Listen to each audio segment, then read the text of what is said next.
예레미야 51장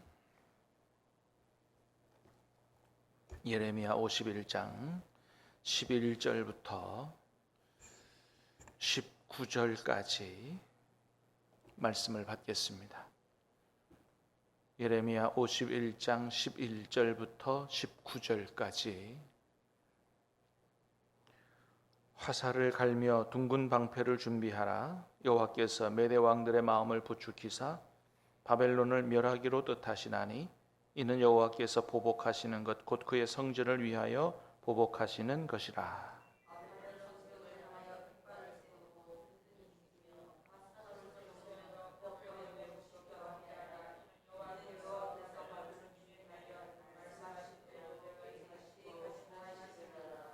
많은 물가에 살면서 재물이 많은 자여, 내 재물의 한계 곧 내 끝이 왔도다.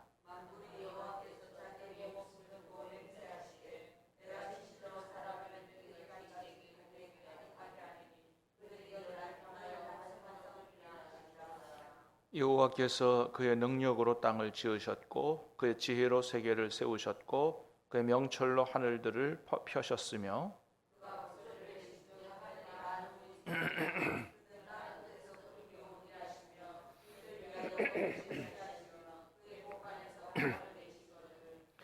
사람마다 어리석고 무식하도다. 금장색마다 자기가 만든 신상으로 말미암아 수치를 당하나니 이는 그 부어 만든 우상은 거짓이요 그 속에 생기가 없음이라.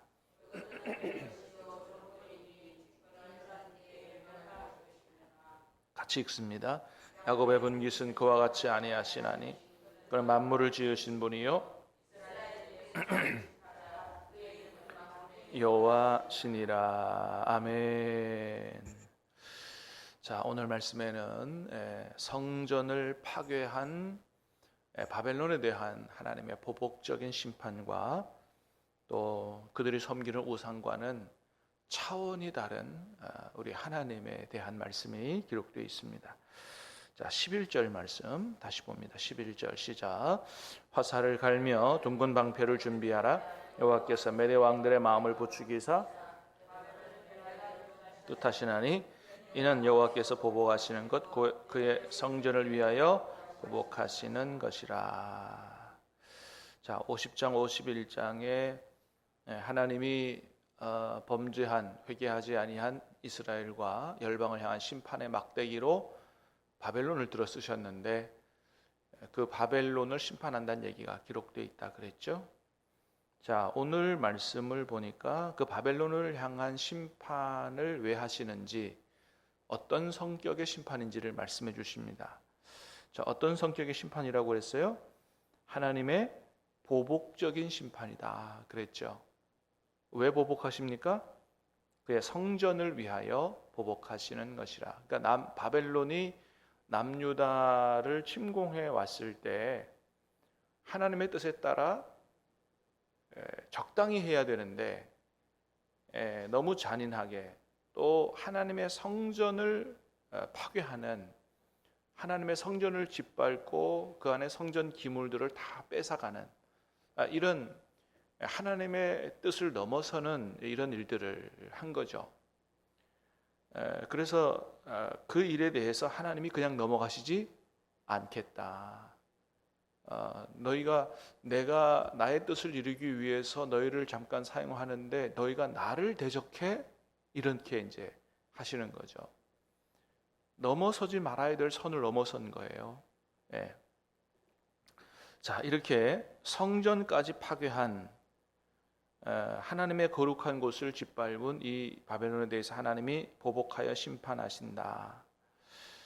여러분, 오늘날도 이 세계가 흘러가는 걸 보면 곳곳에서 오늘날의 성전인 하나님의 교회를 멸시하고 또 교회를 파괴하고 하나님에 대해서 정면으로 도전하는 이런 일들이 많이 일어나는 걸 보게 됩니다. 얼마 전에 아주 경악할 만한 일이 있었죠. 올림픽 끝났습니다. 올림픽 개막식 저는 못 봤습니다. 나중에 들은 얘기인데 뉴스를 통해서도 다 보도가 됐다고 그럽니다. 여러분 개막식 보셨습니까?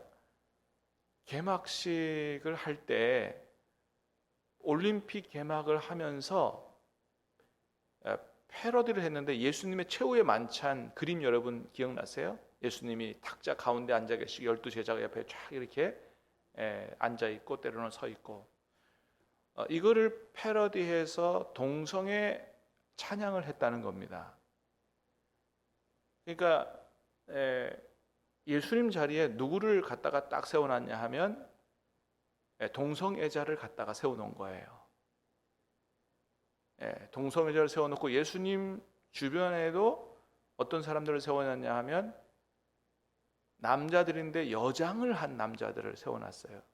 그 가운데는 아이도 있습니다. 어린아이도 있어요. 그러니까 동성애자를 세워놓고 여장한 남자들을 세워놓고 어린아이를 왜 세워놨겠어요? 동성애에 관한 자기들은 모든 사람을 사랑하고 평화롭게 화합하고 이런 의미라 그러지만 거기 동성애자가 왜 들어가냐 이거예요. 왜 하필이면 그걸 예수님의 만찬을 비유해서 패러디해서 그렇게 하냐 이거예요. 누가 봐도 기독교를 조롱하는 거고 하나님에 대한 심각한 정면 도전이 아닐 수 없다. 아니 전 세계 화합이라면 인종차별 문제를 삼을 수도 있잖아요. 백인종, 흑인종, 황인종 전 세계가 화합하는 거니까 또 빈부격차의 얘기도 할 수 있잖아요. 근데 거기다 전부 동성애자를 갖다 놨다는 거예요. 그 가운데 아이를 갖다 놨다는 얘기는 뭐냐 하면 소아성애자를 얘기하는 거거든요.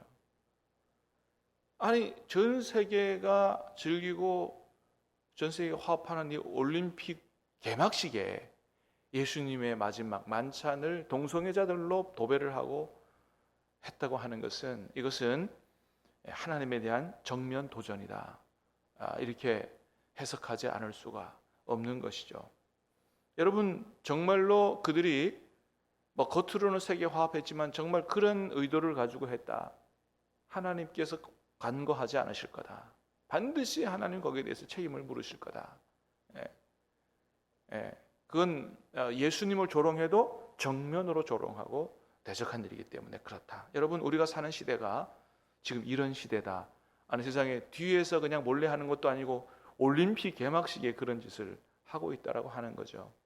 그래서 전 세계 교회가 항의하고 규탄하고 하는데 프랑스가 제 정신이 아닌 거예요. 이런 시대에 살고 있는 우리가 정말 정신 차리고 기도하고 깨어 있어서 하나님을 바르게 잘 섬겨야 될 줄로 믿습니다. 자, 12절 말씀도 보겠습니다. 12절 시작. 바벨론 성벽을 향하여 깃발을 세우고 튼튼히 지키며 파수꾼을 세우며 복병을 매복시켜 방비하라. 이는 여호와께서 바벨론 주민에 대하여 말씀하신 대로 계획하시고 행하심이로다. 자, 하나님이 어떤 분이라고 말씀을 하시냐 하면 12절 끝에 보니까 말씀하신 대로 계획하시고 행하시는 분이다. 어떤 일을 행하시는데 그냥 행하시는 게 아니고 먼저 말씀을 하시고 예언하시고 그대로 이루시는 분이다라고 하는 거죠. 그러니까 이건 뭘 보여주는 거냐 하면은 하나님께서 바벨론에 대해서 그죠? 말씀하시고 계획하신 대로 행하신다. 오늘도 살아계셔서 전 세계 역사를 주관하시고 하나님의 뜻대로 진행시켜 가시는 분이다 라고 하는 것을 보여주는 거죠. 여러분 바벨론에 대해서 예언한 이것이 어떻게 됐어요? 이제 우리가 오래전 일이니까 역사를 보면 알잖아요. 바벨론에 대해서 하나님이 보복적 심판한다고 예언하신 이 말씀이 그대로 이루어졌잖아요. 바벨론에 관한 것만 이루어졌습니까? 아니죠. 예언한 모든 말씀이 지나간 세계 역사를 보면 그대로 다 이루어졌어요. 그래서 아수르도 망하고 또 나중에 올라오는 로마 제국도 망하고 그때 로마 제국이 망하면서 온 예수님이 가져온 하나님 나라는 지금도 계속해서 펼쳐지고 있고 그렇습니다. 여러분 그래서 우리가 성경과 역사를 자세히 잘 보면 하나님이 살아계시고 그 하나님이 세계 역사를 주관하고 계신다라는 사실을 분명히 알 수가 있어요. 여러분 우리가 지금 들고 다니는 이 성경 이 책 한 권 가치를 모르는 사람은 별거 아니고 그냥 똑같은 책이라고 생각하지만 천만의 말씀이에요. 이 성경책은 창세기부터 요한계시록까지 몇 년 동안 쓰여진 책이냐 하면 약 1500년에 걸쳐서 쓰여진 책입니다. 창세기하고 요한계시록의 연대 차이가 1500년, 1600년 정도 나요. 그렇게 많은 시대 속에서 쓰여졌고 한 사람이 쓴 게 아닙니다. 한 40여 명의 사람들에 의해서 쓰여졌어요. 근데 놀라운 건 뭐냐 하면 창세기부터 요한계시록까지 한 가지 주제로 통일성을 이루고 있다는 거예요. 그게 뭐예요? 하나님의 나라예요. 하나님의 나라. 그 하나님의 잃어버린 나라를 회복하기 위하여 하나님이 그의 외아들 여자의 후손 예수님을 보내시겠다는 얘기가 창세기부터 나오고 예수님이 오시겠다고 하는 예언의 말씀, 그 다음에 그 예언의 말씀이 신약에 넘어오면서 그대로 성취되어지고 하나님 나라를 계속해서 회복하시는 이야기가 신약에 나오고 그 예수님이 다시 재림하여 오신다는 얘기가 1500년 전의 사람도 이야기하고 있고 1500년 후의 사람도 이야기하고 있다. 어떻게 그럴 수 있습니까? 여러분 100년, 200년도 아니고 1500년, 1600년 차이가 나면 시대적인 차이도 있고 역사적인 차이도 있고 그 개인이 자라온 배경도 차이가 있고 공부한 것도 차이가 있고 다 차이가 있는데 어떻게 이런 책이 만들어질 수 있느냐? 기적인 거죠. 있을 수 없는 일이 이루어진 거죠. 여러분 지금으로부터 우리나라 역사에 처음으로 1500년 전 사람이 했던 얘기 책을 한 권 썼고 지금 요즘 시대의 작가가 책을 한 권 썼는데 내용이 거의 일맥상통하고 있어. 아니 40명이 썼는데 일맥상통하고 있어. 그런 책이 우리나라에 어디 있어요? 이런 책은 유일한 겁니다. 성경만이 그런 책이고 어떻게 그게 가능하겠어요? 1500년 전에도 계셨던 하나님이 그 사람 속에 역사하셨고 1500년 후에도 계시는 하나님이 그 사람 속에 감화감동 역사하셨기 때문에 이런 책들이 만들어진 거고 또 여러 수십 수백 명의 선지자들을 통해서 예언한 그 말씀들이 그대로 이루어진 것을 보면 하나님은 영원 전서부터 계시고 영원까지 계시는 전능하신 살아계신 하나님이시다. 할렐루야. 그렇습니다. 하나님이 그런 하나님이시라는 거예요. 그러므로 사랑하는 여러분, 오직 우리는 하나님을 경외하고 신실하게 하나님을 섬겨 살아야 될 줄로 믿습니다. 절대로 우상 섬기면 안 된다. 그래서 오늘 본문에서도 보면 우리가 뭘 의지하고 섬기며 살 거냐, 이걸 분명히 다시 한번 짚고 말씀하십니다. 13절입니다. 시작. 많은 물가에 살면서 재물이 많은 자여 내 재물의 한계 곧 내 끝이 왔도다. 많은 물가에 살면서 지금 결국 이걸 누굴 말하는 거냐면 바벨론을 얘기하는 거거든요. 왜 많은 물가에 산다고 얘기했냐면 바벨론이 위치한 나라 그 지역이 유프라테스 강 유역이에요. 그래서 유프라테스 강이 물이 많기 때문에 그 지역에 사는 나라다. 그죠? 자, 재물이 많은 자여. 나라가 굉장히 경제적으로 풍요로웠다는 겁니다. 예. 돈이 많았다는 거예요. 내 재물의 한계 곧 내 끝이 왔도다. 많은 재물을 의지하고 산 거죠. 예. 그런데 뭐라 그러세요? 그 재물에 한계가 있고 그 끝이 왔다고 말씀하시죠.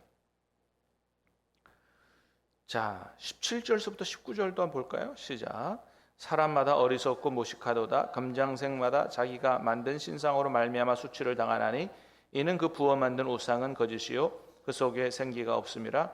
그것들은 헛된 것이요 조롱거리이니 징벌하실 때에 멸망할 것이나 야곱의 분깃은 그와 같지 아니하시나니 그는 만물을 지으신 분이요 이스라엘은 그의 소유인 지파라. 그의 이름은 만군의 여호와시니라. 아멘. 사람마다 어리석고 무식하도다. 금장색마다 자기가 만든 신상으로 말미암아 수치를 당하나니 부어 만든 우상이요 우상은 거짓이요 그 속에 생기가 없습니다. 그렇죠, 여러분. 아니 사람이 만든 나무 비록 그것을 금으로 만들었다 치더라도 그 속에 뭐가 있어요? 그건 아무것도 없는 거죠. 절에 가가지고 크게 만들어 놓은 부처에다가 그냥 머리를 조아리고 열심히 빌면 그 뭐가 있어요, 뭐가. 여러분, 근데 이런 일들이 우리나라에도 오래 전서부터 많이 있었고, 그죠? 지금도 발달한 나라 일본 가봐도 그렇고 뭐 대만 가봐도 그렇고 뭐 이런 일이 천지입니다, 천지. 우리가 볼 때는 정말 이해가 안 가요. 예? 대만에도 가보면 곳곳에 사당이 있어요. 곳곳에 사당이 있는데 마을마다 사당을 얼마나 의리의리하게 기가 막히게 지어놨는지 교회 지은 거 보면 오히려 초라할 정도예요. 그렇죠. 그거 보면 그런 생각 드는 거. 야, 도대체 저 우상이 뭔데 저렇게 만들어가 저 안에 모셔놓고 저렇게 아름답고 웅장한 집을 지어가지고 야, 저 정성으로 하나님을 섬기면 얼마나 하나님 좋아하시고 얼마나 복을 받을까? 왜 그렇게 하는 거예요? 모르니까, 어리석으니까. 예. 하나님을 아는 우리들이 봤을 때는 너무나 어리석고 정말 무식하고 너무 불쌍한 거죠. 저기다가 저렇게 목을 메고 저렇게 하나. 그런 사람들이 너무너무나 많다는 겁니다. 여러분, 하나님을 알고 하나님을 섬기는 것이 엄청난 은혜요 복인 줄로 믿습니다. 그렇습니다. 그래서 우리가 정말 하나님 한 분을 신실하게 잘 섬기는데 최선을 다해야 된다. 우리는 엄청난 복을 받은 사람들이다. 결국 그런 것들이 다 이제 하나님이 징벌하실 때 멸망할 거다. 그래서 여러분, 재물이 많아도 재물 섬겨 살면 안 되고요. 끝이 옵니다. 그렇게 살아가는 사람의 끝이 와요. 그 다음 뭐예요? 우상을 섬겨서도 안 되고 다 거짓 것이다. 뿐만 아니라 이 바벨론은 굉장히 군사력이 강했던 나라예요. 오죽하면 하나님 들어서 전 세계 열방을 심판하는 일에 쓰셨겠어요. 군사력이 강했어요. 힘이 셌어요. 이런 거 다 의지하면 안 된다. 그리고 나중에 하나님의 심판 앞에 다 무너질 수밖에 없다라고 하는 겁니다. 결국 어떤 사람이 구원받고 어떤 사람이 영원히 살게 됩니까? 하나님을 경외하고 신실하게 하나님을 섬기며 말씀에 순종하여 사는 사람이다. 저와 여러분에게 이런 믿음이 또 이런 신앙이 영원히 지속될 수 있기를 주님의 이름으로 축복합니다. 기도하겠습니다. 하나님 아버지,